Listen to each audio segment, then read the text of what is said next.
Kung ako ho ay Katoliko at makakita ko ng Muslim, magugulat ba kayo kung sabihin ko sa inyo na mabuti pa ang Muslim sapagkat nagpaparangal sila kay Maria na ang tawag sa Quran ay Miriam?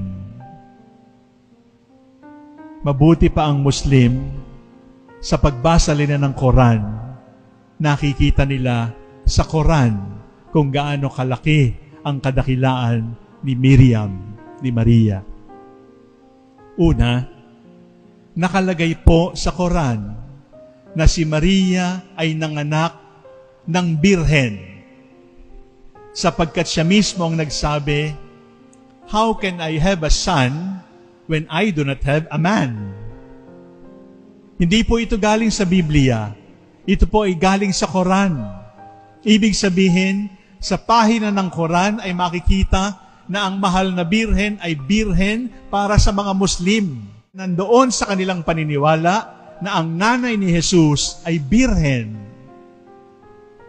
Mabuti pa yung Muslim. At pagkatapos noon, ay sa pananalita ni Allah, ay sinasabi na ang birhen ay pinaka-special sa lahat ng babae. Hindi ito pangkaraniwan. Para sa Islam, si Maria ay isang katangi-tanging babae.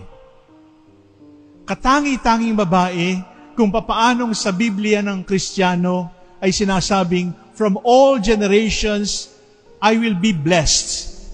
All generations will call me blessed. Holy is His name." Mga minamahal kong kapatid, sa Quran, naroon din yung kapalaran ng marami sa atin. Ano yun?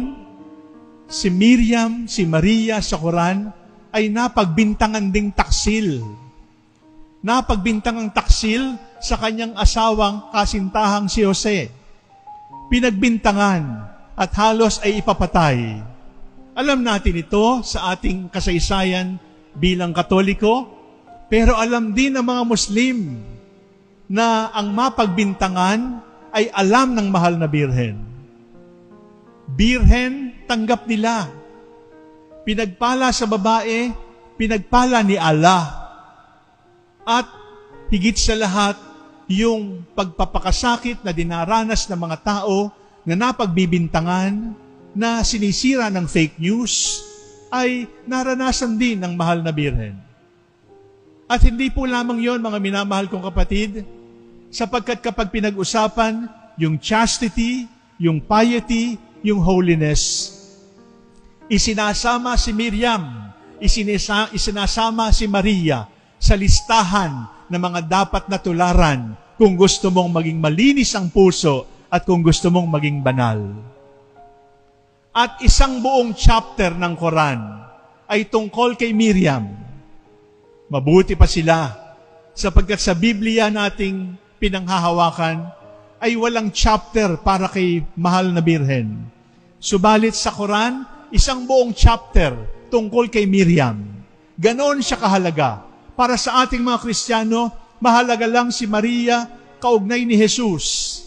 Para sa mga Muslim, pinapahalagahan nila ang mahal na birhen.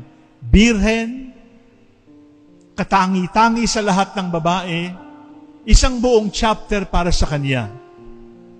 At hindi lang po yun.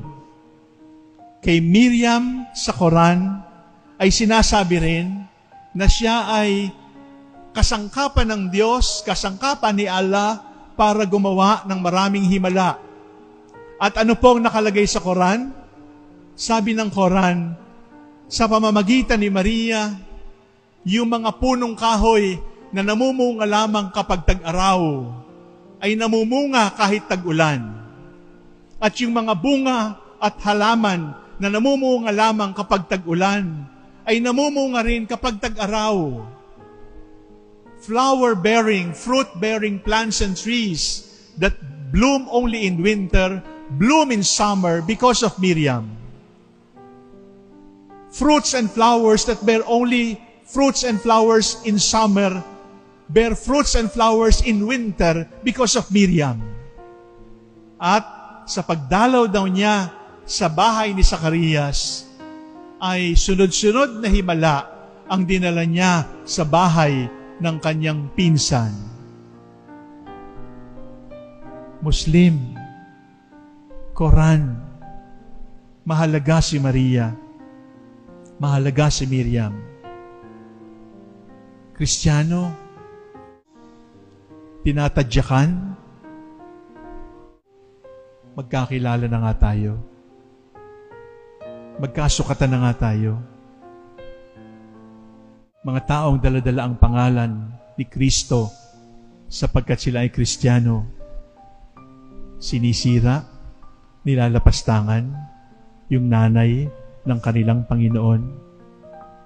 Alam ko, balang araw, sa takdang panahon, ang Muslim at ang Kristiyano magkakapit-bisig, hindi dahil sa politika, hindi dahil sa ekonomiya, kundi dahil kay Miriam.